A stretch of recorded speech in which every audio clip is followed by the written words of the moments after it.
Activism is not something that stops or something that is just resolved. Activism is something that's continuous through generations. I went to a high school named after a Confederate general, Jeb Stuart.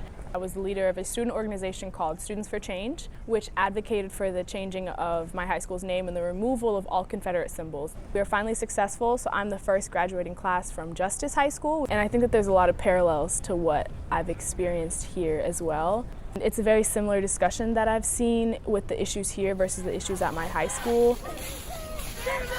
The aspects of an educational institution being complacent in white supremacy is something that I've seen commonly.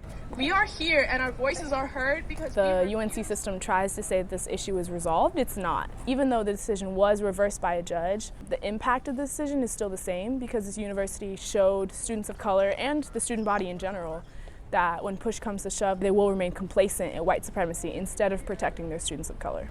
Activism has a more generational meaning to me. My grandfather was a civil rights activist during the 60s and 70s. My father, who came to UNC-Chapel Hill, was an activist on campus who led protests against the apartheid movement. And then now here I am battling many of the same issues. This is about the disrespect of the UNC system. This issue is not resolved, so continue to educate yourself. Actions always speak louder than words. So an institution can say that they are equitable, but you need to look at how their policies affect the minorities on campus.